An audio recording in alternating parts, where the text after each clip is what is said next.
Well, hello, people. This is Ancestrally Speaking. It is December the 6th of 2020. We are mere days away from this year ending. And for some of you, you are doing a jig, you are dancing, you are celebrating, you are in love with the concept of 2020 ending. But for others, we still push on. We still know that 2021 could be just as fucked as 2020. But it's okay. Because the reason why we keep pushing, because we know the ancestors are on our side. Yes! Ancestors, you have everything. That was quite a rousing kind of introduction to Ancestrally Speaking. So I'm going to pass. I love it. From now on, this is how you introduce your show. Oh, for real. This was well done. For real. And I'm going to pass on to my co-conspirators. These are not co-panelists, they're co-conspirators. We're here to destroy everything you think you know. Trouble. Okay, over to my. Oh, it comes the wrong way. Yeah. Over to you. I'm pointing at you. This is the Brady Show. My hand. Okay, so what am I doing? No, I'm pointing to you. So that means you have to go. And what am I doing? Just introduce. Why is this not working? Charlie, I'm pointing to you. And you don't tell me what you want me to do. Introduce yourself. If you had started with that, I would have ended with my hello, everyone. My name is Risikat Okedeyi. I go by Kat for short, and I'm here to, offer some truths with the sisters. We're in the village. Let's go. And that exactly. Okay. Good morning. My name is Evelyn Bandoh, and I am a professional asker of questions. And I start off quiet, I end quiet, but I snatch edges in the middle. Yes, she does, child. I forgot to bring other way. I just have to say, I'm still putting in castor oil from some of the snatchings I've had from. Yeah. And actually, she was snatching me, she was snatching others, but the blowback is a lot. It was like, whoo. And I didn't realize how much the blowback was, so I'm sorry. Okay, who's next? Good morning. My name is Andrea Thompson. I am not an edge snatcher, but I often. But you are a breath taker. I was about to say, she lying to somebody here. You better not be like yourself. Andrea say something, you be like, it's snatching something. Might not be edges. Yeah, I'm not an edge snatcher, but I don't mind taking people's breath away. And I can't wait to have this conversation. Hey, Andrea. The thing that I love about the conversation is it is so organic. That's one way of framing it. That is one way. I also want to say, I was starting to say it before we got on, but this is such a safe space. Nobody really knows how long my hair is because this shit is so long. It's so cute, though. It's okay. I feel like I have a natural wig on. It's adorable. Shrinkage works. This is great. It's okay. I love it. Myself, I am a professional troublemaker. I have been causing trouble since I stepped out the womb, started in Britain, and then kind of, went around the world and has ended up in Brooklyn, still causing trouble. It's what I do. I'm very good at it. Very good at it. And also that trouble is the kind of trouble that's going to shift, change, encourage you to be better. And to be frank, some of y'all are not being better. So you got to either work or you're not, because I can't even be bothered with how crazy you are. So anyway, this is Ancestrally Speaking. The check-in is a monthly check-in where I get all my rabble, my gang together. This is a girl gang, by the way. Gang. And for real, like we will cut you with the truth. And so the truth today that you may be cut with is talking about Black women being selfish. It's just such a beautiful word. Can we all say the word together? Selfish. Yes. Selfish. Right? We're going to change language, though. We're going to change some language to that. Selfish is rooted in a capitalistic paradigm that carries its own vibration. There's words that call in our wholeness. We're trying to return to ourselves, right? We're not trying to uphold these paradigms, including our language, of which English is just so limited. It is. It is. And that's why when Simone and I were talking about this, I wanted to make sure we dissected that, because I feel like Black women are never given the space to think about themselves. Everybody and everything else is more important than we are. And unfortunately, we push that agenda as much as a lot of other people do. Taking breaths away. And that's why I want us to, to just really dissect. It's exactly what Evelyn said. We shouldn't have to feel selfish when we're doing things for ourselves. But we do. And there's an underlying pressure that, Black women are the mule of the world. And Black women, as far as I'm concerned, Black woman does not equal mule. You damn right it doesn't. It also doesn't equal, this kind of superwoman complex that they push on us and that we wholeheartedly embody. I mean, what would the world be like if we stopped saving people? And to be frank, it's still going to be as shitty as it is, but we would have probably lower blood pressure, less instances to have heart attacks, less hormonal issues, fibroids, less of them, because all of that's the stress that we're carrying for our communities and our partners and our families that just don't want to do the work, right? And so when we talk about being selfish, and yes, that word is problematic because of the root, but it's something we kind of commonly understand. We're talking about self-interest, right? We're talking about preserving self. And it's something that actually is not modeled or taught to Black women at all. I think in our socialization, it's actually erased because of the role that we've had in building empires and countries and systems, really, which has not rated any of the work we've done or paid us for it. But on top of that, we have underpinned all these systems, and we still underpin all those systems. So in talking about being selfish, what does selfish, and we'll just use it for this purpose, but what I would like to ask the panel, my co-conspirators, what does selfish mean and look like to you? How are you selfish to yourself? No, let's start with the first one. What does selfish mean to you in a Black woman context? So I think in a Black woman context, outside of myself, it looks like you didn't check on me, you didn't call me, you didn't follow through. Your decision to not come to this party that I threw is, problematic, or you chose your man over me, or whatever the other levels of bullshit that we're told. Inside, though, I believe in being self-full, and not to sound too no-teppy, but I do believe that I don't think as a Black woman you can be too selfish. If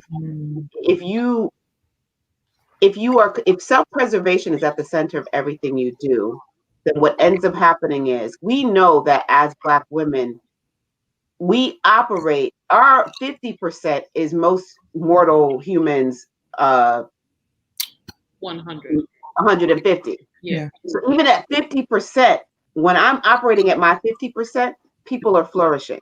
So the idea that that I can't put myself first, and that I've been conditioned to believe that, and as a result, I'm constantly operating at 50%, and you people are still benefiting, just shows how magical Black women are. So, I gave a reading to a sister yesterday, and I said, and we talked about the cards was like, look, you need to stop this idea that you need to put everything else before you.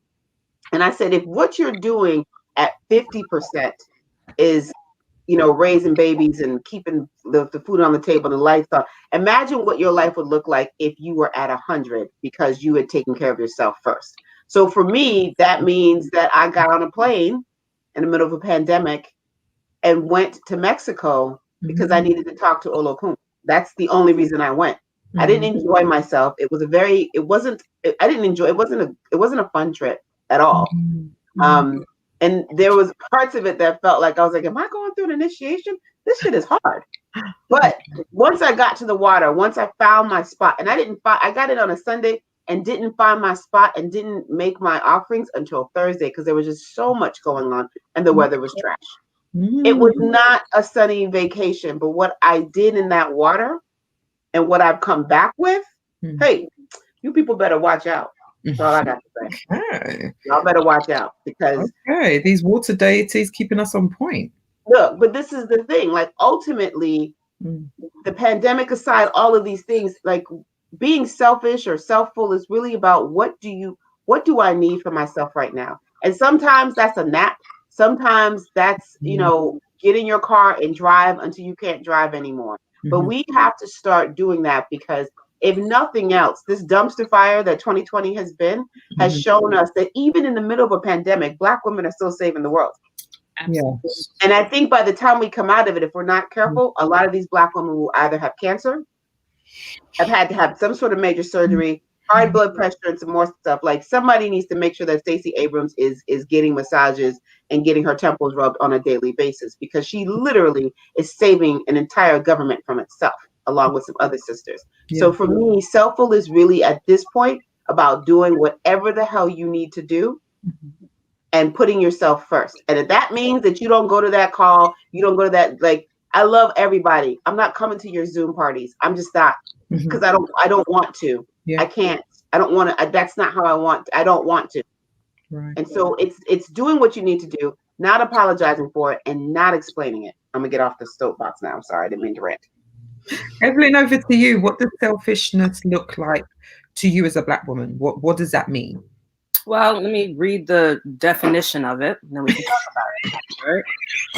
Why do I feel like you're literally going to unleash some beastly lesson to us all? This is what it is. When she said I feel like I'm just going to be like, I moisturized before we started because I knew it was coming. I just feel like something's coming, and I should have some kind of wig on to protect my hair. Well, you do have your head wrapped up. So selfish is defined as lacking consideration for others, or concerned chiefly with one's own personal profit or pleasure. So one of the things about me is I'm about language and the context of language and the paradigm that we're using it in. And so it's not so much about selfishness for me, but embodiment, coming home to self, maintaining my energetic boundaries, knowing where I end and other people begin, and vice versa. It's, for me, it's not being selfish, it's living. Right? And I think, so the power of language, the power of transmutation of things, the power of trying to come home to yourself is, if you can't vibrate with the word selfish, right? Because of religion, because of conditioning, because of all the ways you've been told that you have to exist in order to find your value in your work. Can you consider, what does it look like for you to see your wholeness and your fullness and operate from that place and space? Can you see how much energy you're able to cultivate for yourself when you are concerned with your own pleasure and your own profit? And profit is not just financial, it's your energy. And your energy is what allows you to do and move how you do in the world. I've been in these clubhouse rooms carrying on because, the people need help. We need a collective healing. And one of the things I keep saying is that Black women of African descent, who actually like their African DNA, right? We hold the code to creation within ourselves.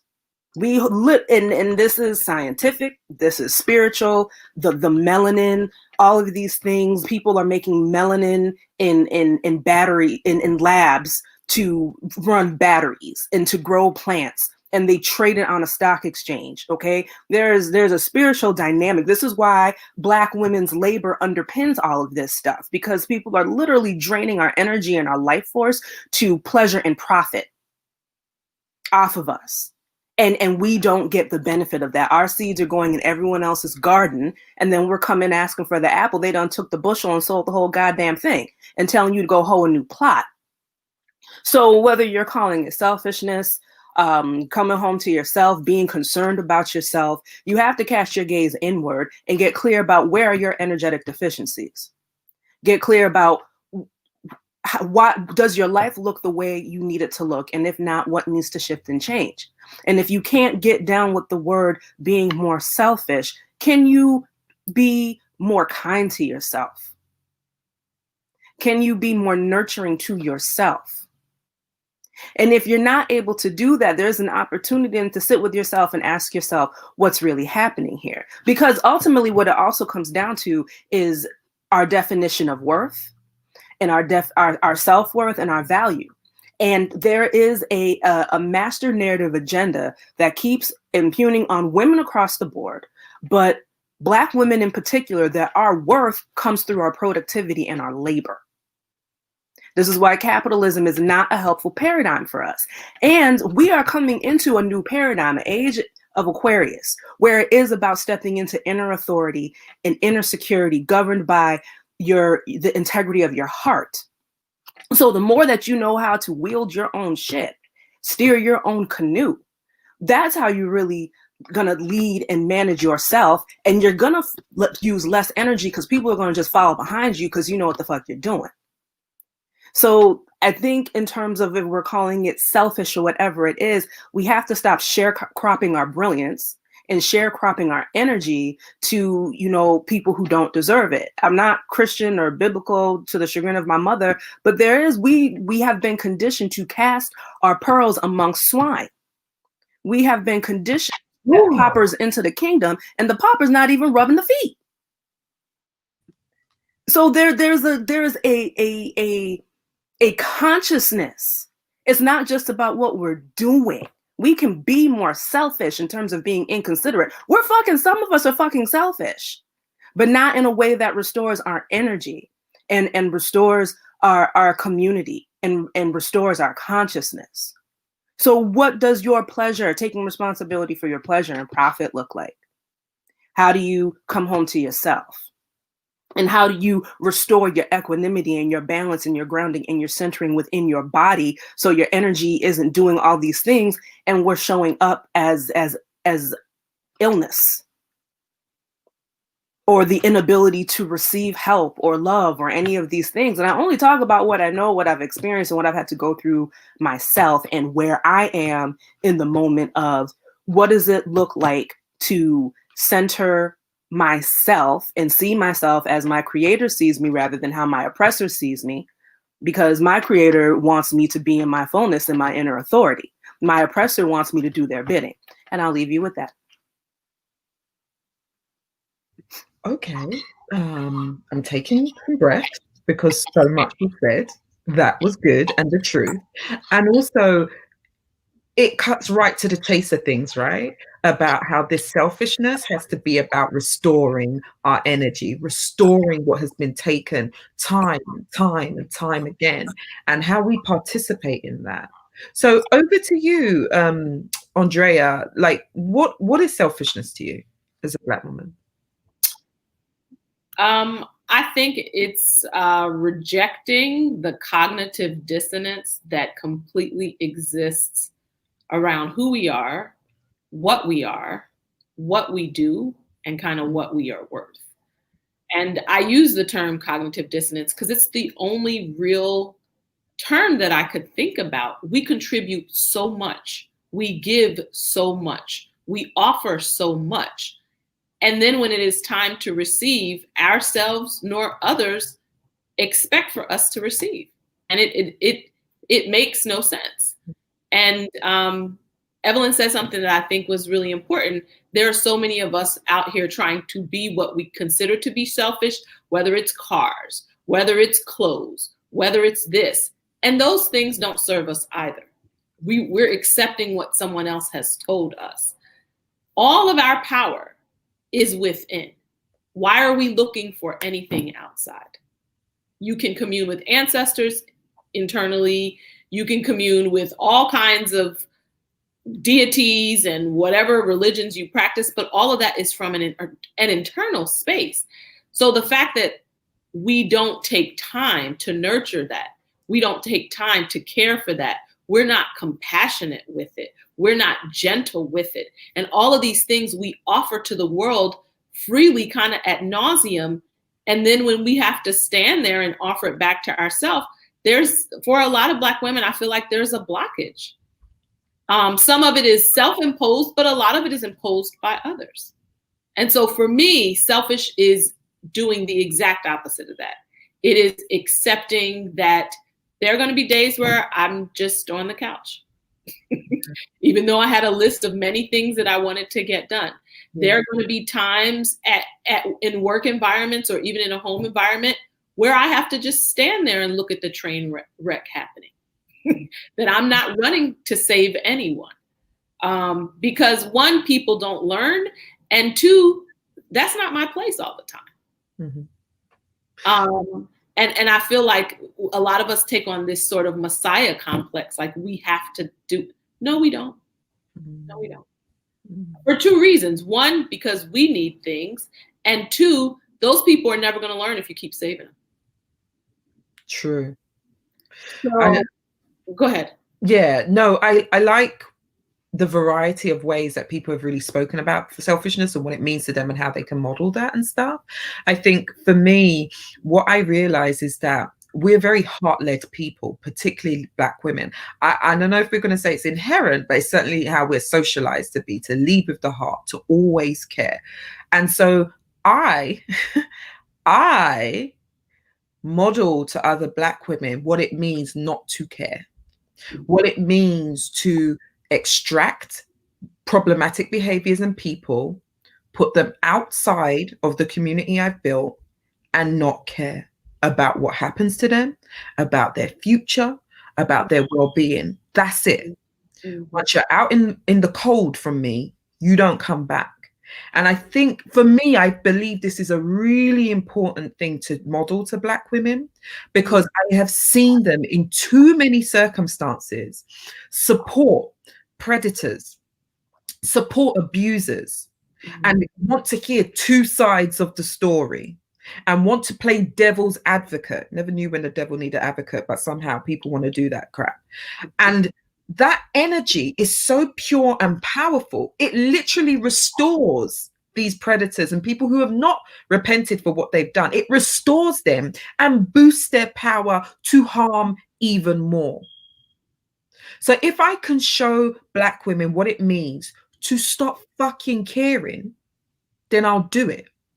And a recent example I'll give you is Candice Owens being called by Billy Ray Cyrus's other daughter, Miley Cyrus's, I don't even know, Noah, I think she's called Noah, a nappy-headed hoe.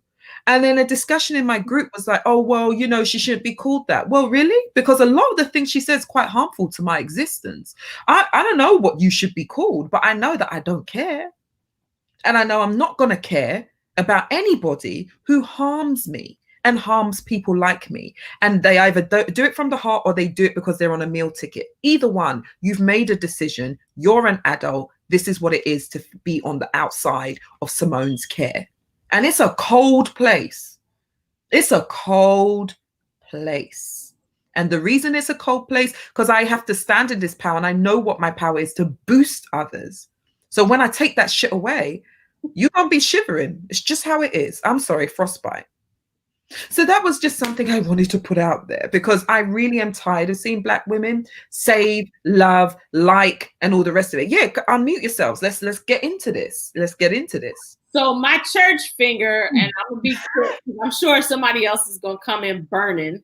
I was just having this conversation earlier today that when people do this kind of shit and they say things that are sort of the antithesis of our existence, as far as I'm concerned, they no longer exist. So there is no coming back, OJ. There is no coming back, R. Kelly. You know, if you have done these things and, you know, and you continue, and that's the thing, a lot of these people and these behaviors and these pathologies, it's not like they just do this. It is constantly continuing. Yeah. And if what you are doing is the antithesis of who I am and other Black women, you on your own, homie. Yeah. That's it. Yeah. I'm not gonna spend my time talking about you online. Yeah. I'm not gonna spend, you know, that's not where I am. But as far as with my energy and what I have to give to this world, it's, you know, it's kind of like the whole you're dead to me. Yeah. Yeah. And I need Black women to really embody that. You know, Kat, you're on mute. You know, so I'm gonna jump in here. No, we can hear you. Okay. So You can hear me? Okay. Yeah, we can. So I think what's interesting about this part of the conversation is I agree to a certain extent. One, I don't think Black women in particular are conditioned to lead with their hearts. I think they're conditioned to obligate themselves to people. And they're conditioned to believe that they're the only ones that can do it because they're women and they're girls and they've been taught to do these things.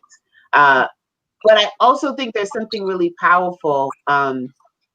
So there's a piece of not caring, but then there's, for me, a very active space of we're done. Mm-hmm. Like, you know, this journey is over. It's like, you know, you get to the end of the journey, you're like, peace out. You go left and I go right. Like that's kind of, there have been a couple situations recently where in a maybe 5 years ago, I would have been so concerned about their response to me, like being done, that I would just not say anything, or I would still feign like, or whatever. Because one of the things that you have to understand is with great power comes great responsibility. And I think that when you understand your full height and the full expanse of your power, we are not, I mean, trying to be all of me in a world full of mortals is a very difficult thing. I do have to dim sometimes because it is too much. I'm not trying to kill people out here. And for those that understand what I'm saying, this all makes sense. For others, they're like, what? But if I stand at my full height, a lot of y'all are not going to like it. It's not going to work. And I didn't come back to this earth to disrupt people's lives. I came back to learn some lessons, to say hey to my girls, to live a good life. You know, I wanted to try some things. And so when I do have to remind people of who the fuck I am, it's never pretty, but it's never for me an issue of active not caring or active hating. It is simply that I am done with you. Like I've given you space and time to self-correct. Because I don't always feel like I said, I agree with you, Andrea. I don't always feel like I need to come and be like, lesson. Like I watch stuff and I'm like, you're fucking up. Okay. You saw what happened when you fucked up. We talked about it. Don't fuck up again. But here you are doing the same silly nonsense. So when I'm done, I'm just done. And I think that for those of us who don't want to admit how sensitive we can be, because I think even for a long time, it took me a long time to actually use the word hurt, because I was like, yeah, that's not necessarily how I'm feeling. There are very few people that I can feel hurt by. Very few people. Most times it's just like, damn, all of this, and you're gonna just destroy all of this because you can't. Okay.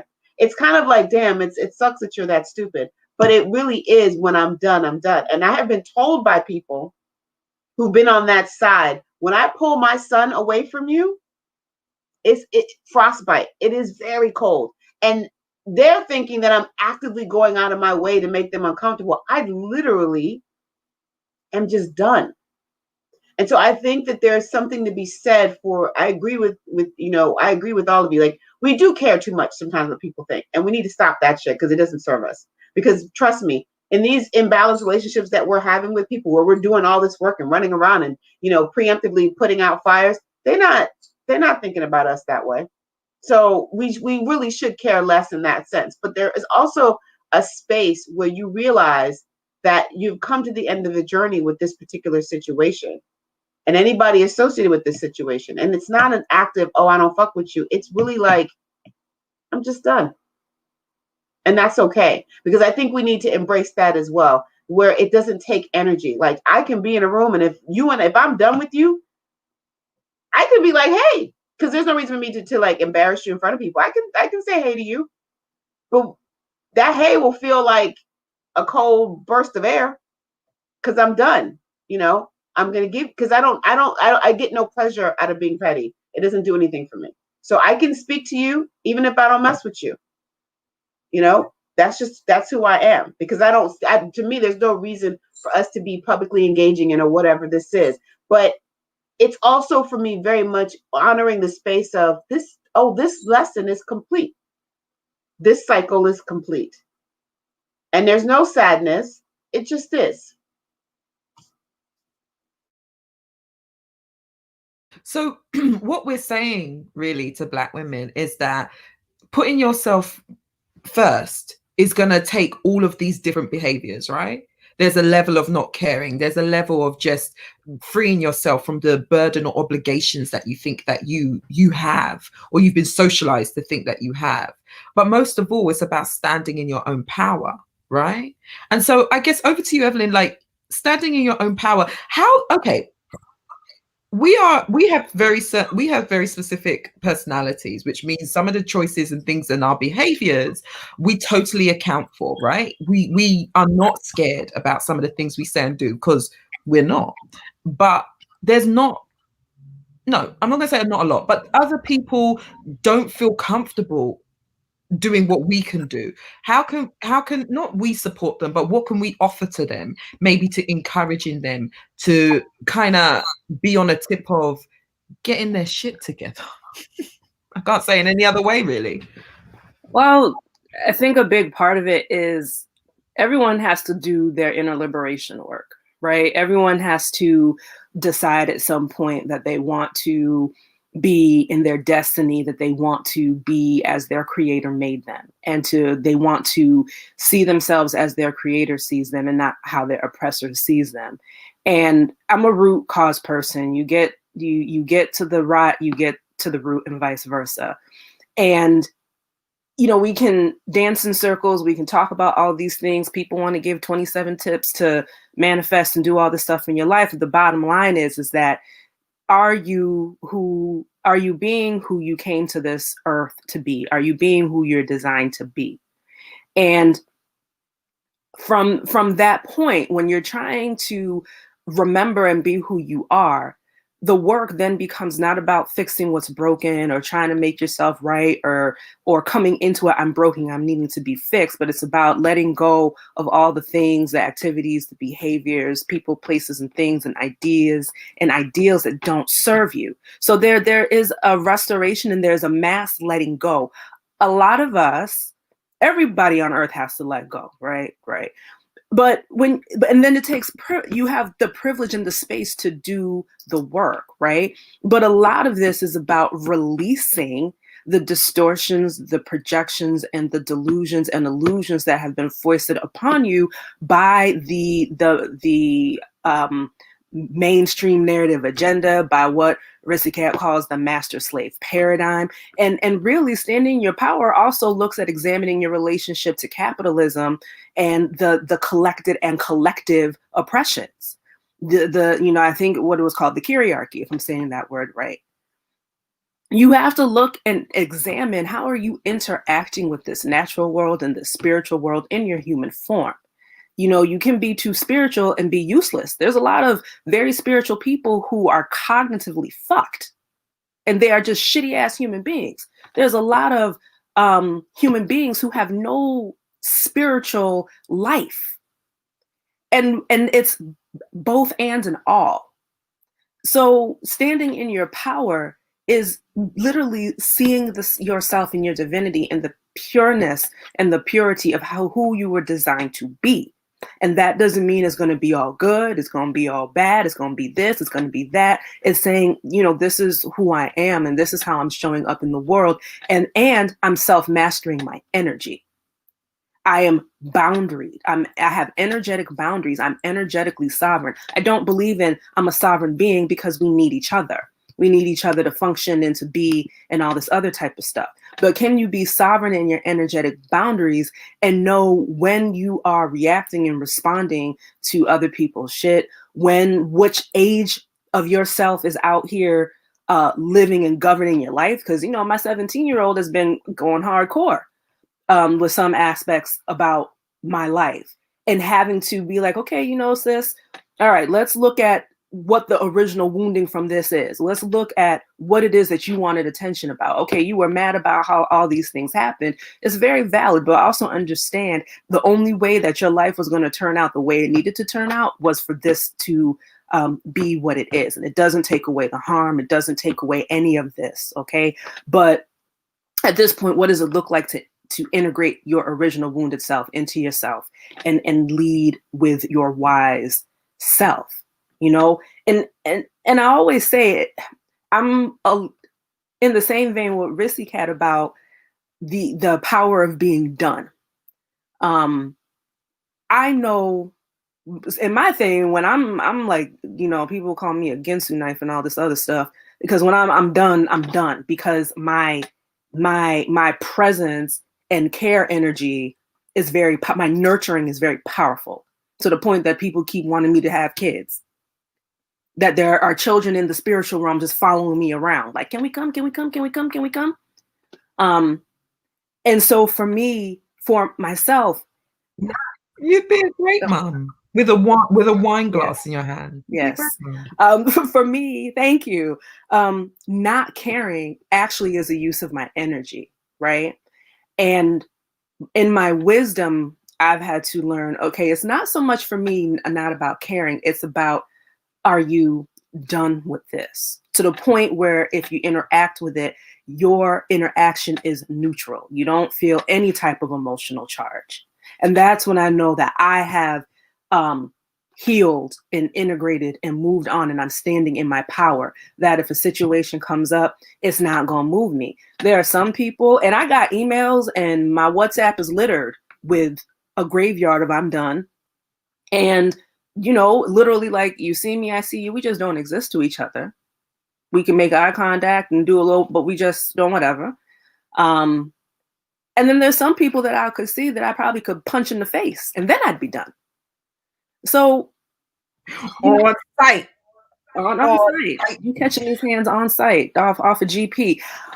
I say all this to say it is an individualized journey. It is your walk in your power is going to look like what you need to stand in your power.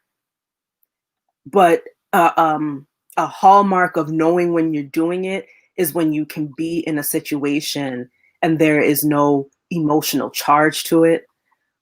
Depending on what the situation was, not to trivialize any type of trauma or anything, you might be able to see some of the stupidity and the humor in it. And yeah, it's a everyday evolving living thing.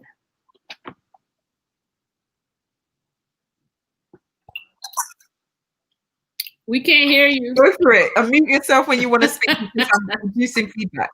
Yeah. The very quick thing I just wanted to jump on when Evelyn said individualized, it really sort of sparked something in me. Individualized means you, the individual, have to do the work. You know, having all of these groups of people and gurus and meditation groups and all of this stuff, I'm not minimizing that can help people and that it can be very healing. But at the end of the day, you, the individual, have to do that work to come up with the things that Evelyn is talking about. It's not there's no cliff notes for it. There's no sale kind of thing that you can buy to sort of help you skirt through. You have to go through it. And I think that's at times that can be the missing piece for a lot of Black women, is that we have a lot of awareness of everything that Evelyn said, but the actual steps to do it, either we feel like we're not powerful enough to do it, we're looking for a way out, or we're listening to someone telling us that we need them in order to do it. And that's a huge thing that it just, when she said it, it was like a spark, like, yeah, you, the individual. And I just want us to know that we are all so divine. We do have what it takes, no matter how difficult it is, no matter how far from where we are, it seems like you can get there, but you have to believe in yourself and you have to put the work in for yourself.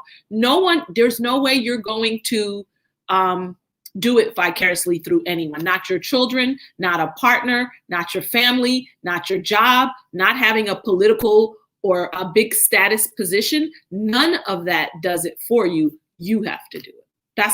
I just wanted to make that statement real quick. Ashe. Go on, speak that truth, sister. I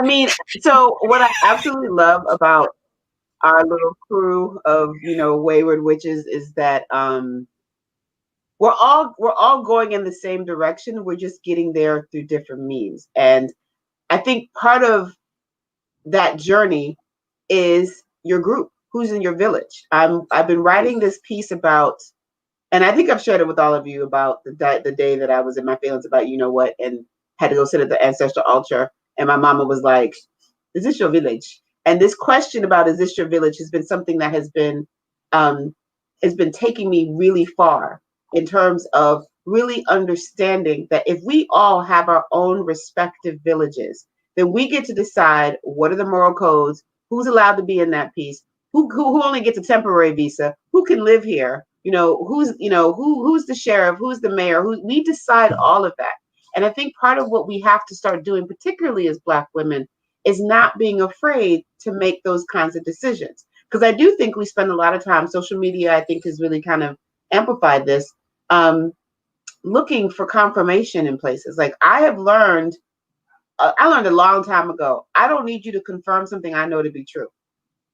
And so, and in personal relationships, if I know that you are out here doing something that's dirty and that's not cool, I don't need you to come back and say, yeah, I did it. I know you did it. I don't need your confirmation.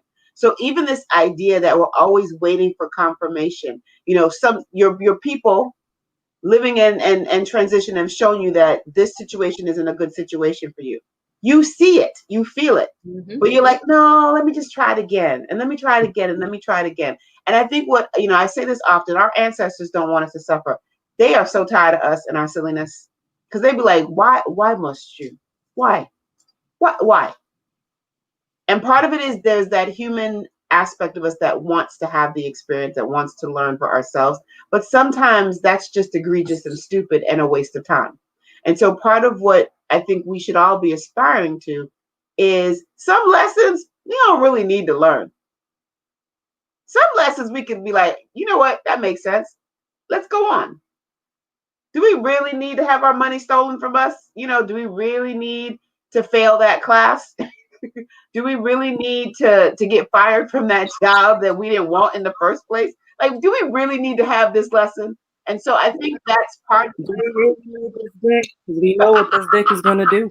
Do we? And the thing is, even if we know this dick is going to ruin us, do we have to stay all the way to the ruining dick? Not the ruining dick. Right.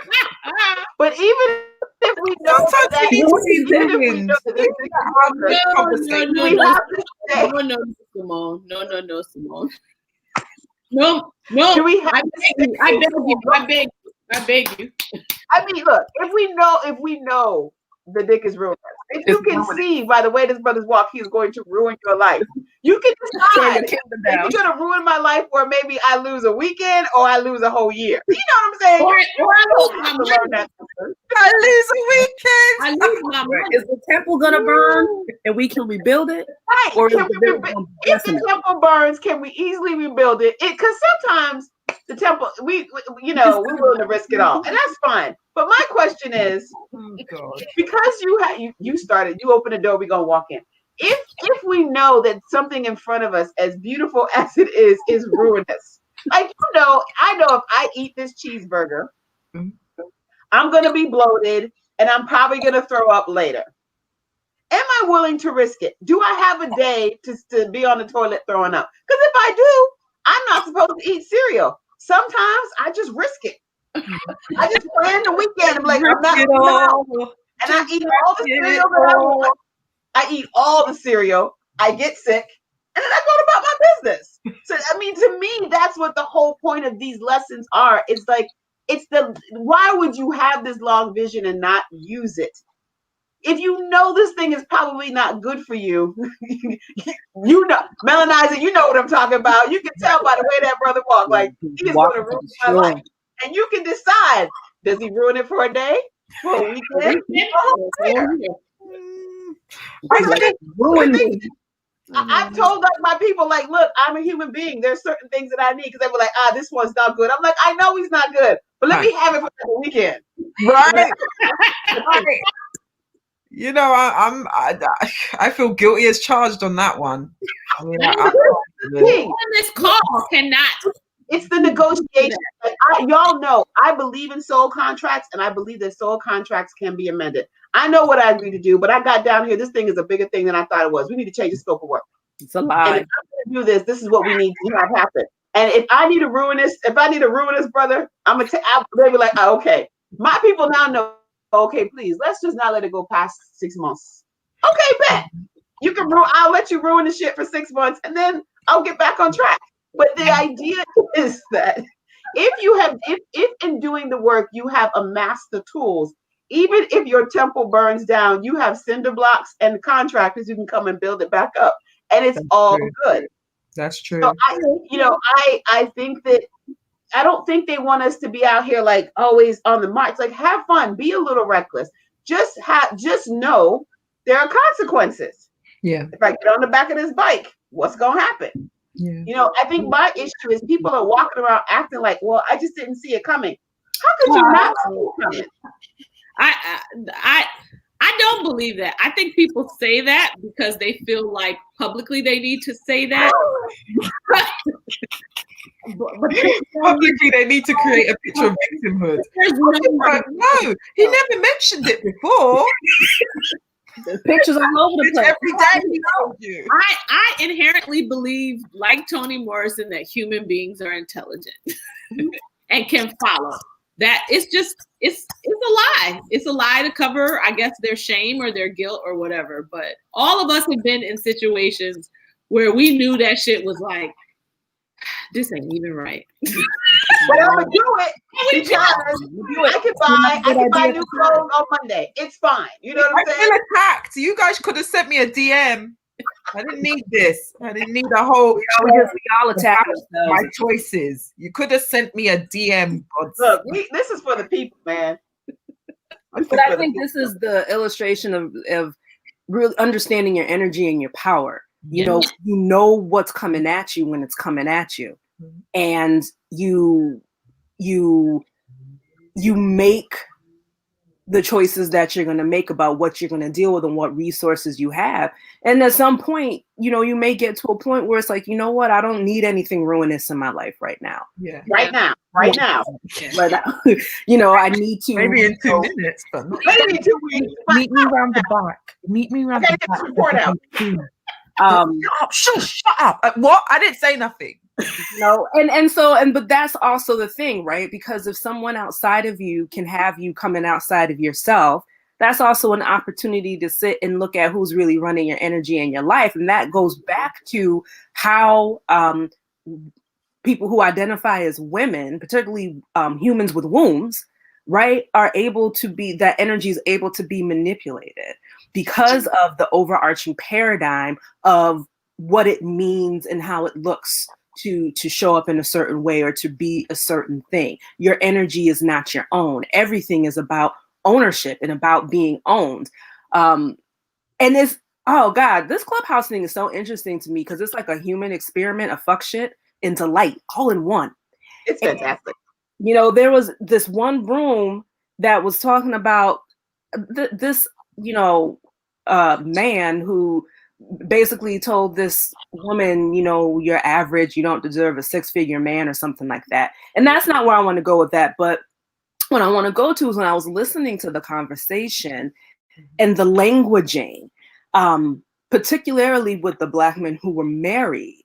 And it's not just Black men who do this, but men in general in the institution of marriage.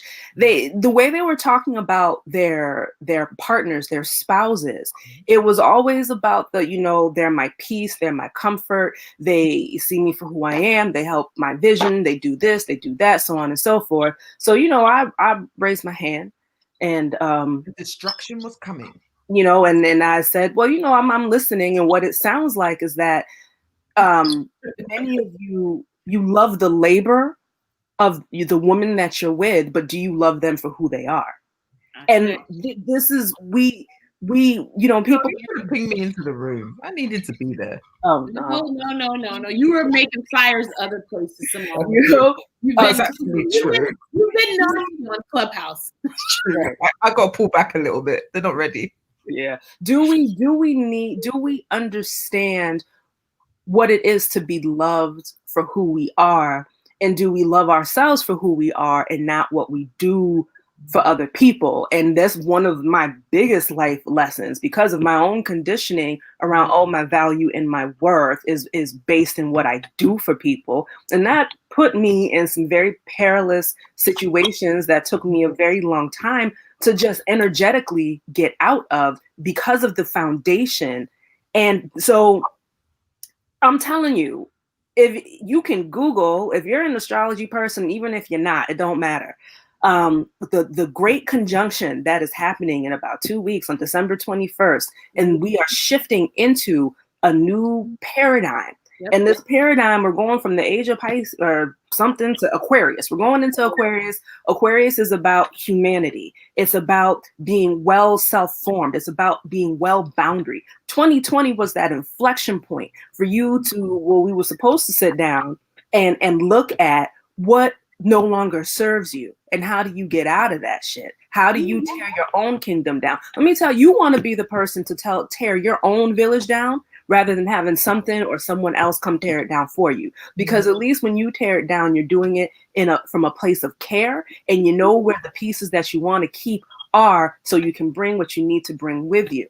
So if you've spent the time doing that work, when we're going into this new energetic age of, you gotta be in your inner authority.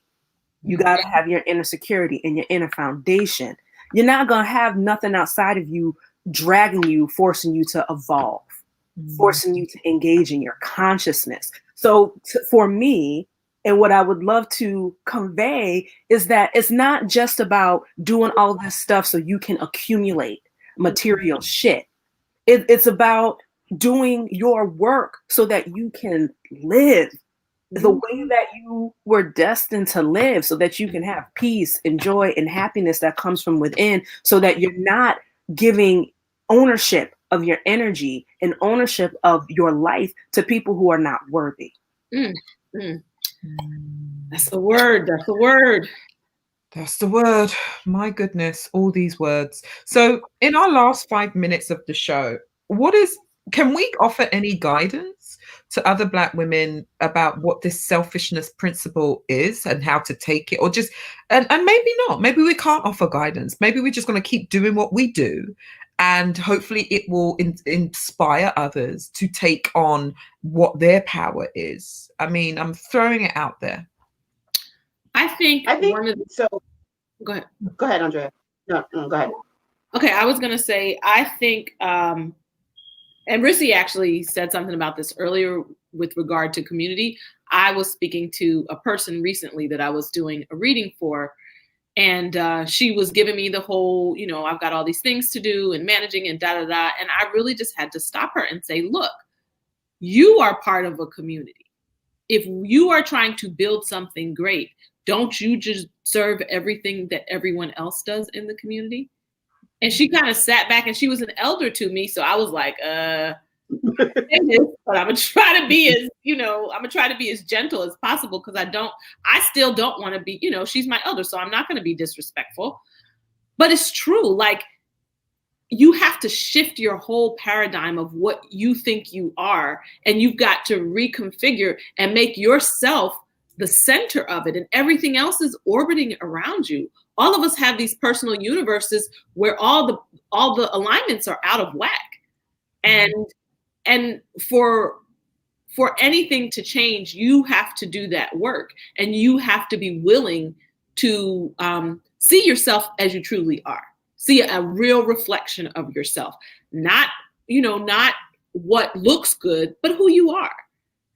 You got to start from that place. And all these things that we've been talking about today are great, but if you are not going to take that first step to take a very real look at who you are and where you are, and where you are in alignment with your own personal universe, a lot of this stuff is going to be gargantuan to actually to accomplish. So my thing is to just say, just start with yourself and take a good look at yourself and see where you are and what's the imbalance between you and the rest of the people in your universe. So I love that, Andrea. So I, being a practical optimist, I think the pandemic is a great, it sucks. It's taking people. I have family members that are sick now. I don't like it one stinking bit. But what I will say is that it is a great marker, because there is now before pandemic and after pandemic. Mm-hmm. For like real world, like I'm just gonna pull out your pens and papers, cats and kittens, and I'm gonna give you some like hardcore things. What I want everybody to do, like, because I know when we talk about this, because we're in it, I think sometimes we have to remember that we're in it, and we've, you know, in doing the work that we've done and reading the books that we've read, we've arrived to this place. We did not come, all of this fabulousness did not just happen overnight. But what I would do is write down a very honest assessment. Who were you before lockdown happened? Who were you before the pandemic? What were the things you liked doing? What were the things you absolutely hated doing? Mm-hmm. And now that we're in the pandemic, because the pandemic has magnified areas that I fucking hate anything administrative. I hate it. I may be competent at it, but I rather sit around and talk ideation. I fucking hate execution. I will get it done because I have to, but I don't like it. Now that you're in a pandemic where a lot of us have had to stay home, some of us have to work from home, whatever the situation is, what are some of the, because the pandemic has allowed you to do things that maybe you normally wouldn't get to do in a regular workday. What are some of the things that you do now as a result of the pandemic that you don't want to give up? Mm-hmm. And that might mean your 3 o'clock walk along the, you know, in the neighborhood of the trees, or it might mean, you know, binge watching on Saturday, whatever it is that you are now doing in the pandemic that you didn't do before that you absolutely like. Because quiet as it's kept, ancestors, spirit guides, everyone has been saying you people were headed for destruction. We brought this pandemic to you because y'all, the way that you live is terrible. Why the hell do you choose to live this way? It does not make sense as a human being to be running at breakneck speed at all times, and you people don't know when to stop. So this is a massive shutdown for us. And I've said this on several shows. If you are the same person after the after the pandemic that you were when you went in, then you did not do this pandemic right. Because there should now be, at this point, at this late stage, some sense of difference in who you are and what's important to you.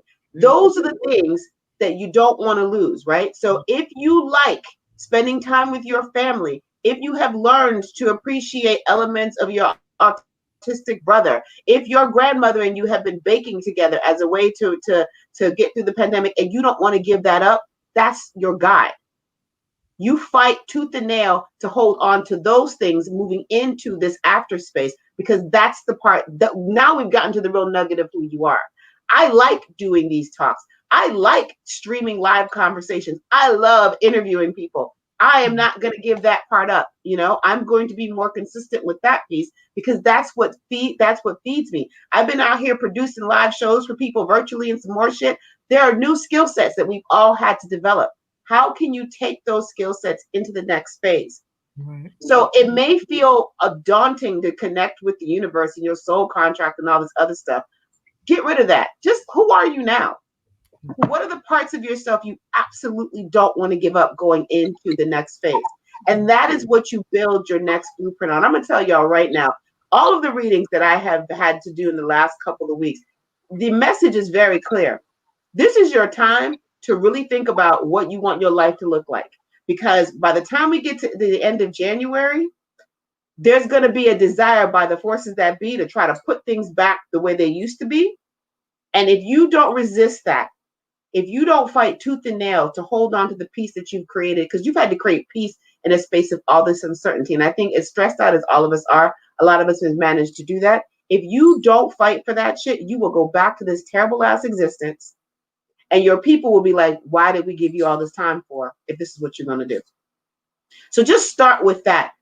All of us have pieces now that we are absolutely like, how many people have fallen in love with their faces? Like, I've never seen myself so much because of the Zooms and all this other stuff. And I'm like, girl, you are fine as shit. Like, when you think about some of the body issues that we walk with and all this other stuff and the ways that we're always trying to do this, that, and the third, this thing has forced us to look at ourselves. Every time I teach a class, I got to look at myself. Every time I do these things, I got to look at myself. And every time, I'm telling you, I'm falling more and more in love with my face. Because I have not seen my face this much ever, because I don't really do mirrors. It's just something I don't do. So find the things that you absolutely love about who you are right now. And that is the groundwork for the blueprint. I'm going to be quiet now because I'm hot.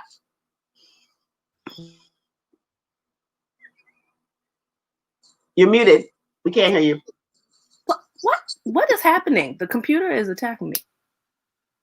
All right. Can you hear me now? Okay. The one quick resource that I would like to share. So I don't know, am I saying this woman's name's right? Dr. Tema or Dr. Tima? Anyway, she has a podcast called Homecoming. I encourage everyone who has the time and the wherewithal and energy, even if you don't, to listen to this podcast, starting at number 1 and going to episode 79 or 80 or whatever she is on, and to make a practice of it, make a spiritual practice of it, sit with a journal and something to write with, your drink of choice, with someone that you want to sit with, or sit with it on your own and listen to it and the words that she speaks, because she talks about the journey of coming home to self, but through a cognitive lens, but also addressing some of the spiritual matters and concerns. And I think one of the way that she does the podcast, the episodes are maybe no longer than 20 some odd minutes, is that there are all these very powerful questions, these very gentle inquiries that will, in the least, have you question where you are with things. And it's a very non-confrontational way to look your shit in the face. So that is a resource I would recommend if you are at any point in your journey and you're trying to go deeper, Dr. Tima. And then also ask yourself the question, and maybe you can journal it, what's the status of your imagination? Because imagination is where all of this begins. And that's it. So people, again, another Sunday in our blessed 2020, we have brought you to fire, truthful fire, fire to change, fire to inspire, fire to give you what you need. We had to do it. I mean, as we said, no other place on the internet are you going to find minds like this talking to you like this. It's real, it's transformative, it's uncomfortable. I got called out. I told these hoes to DM me. They didn't want to. So they just put all my shit out on Front Street. Thank you. I thought we were village, but obviously I'm living in a high rise and you guys living in some nice house somewhere. And sometimes you bring me in to make yourselves feel good. And you know what? Business. You don't listen anyway, True. Actually, that's very true. I know. And then let it be known that we ask in private, and she don't listen. We just say it so that if the time comes, we can be like, let's look at the records, eh? So and can I apologize to you all now? I'm sorry, but it's the way my Sagittarius is set up. I can't. I don't hear things. I have selective hearing. You're gonna have about 1 good year to use that as an excuse, and then that's gonna be it. I don't want to hear that shit no more. I know.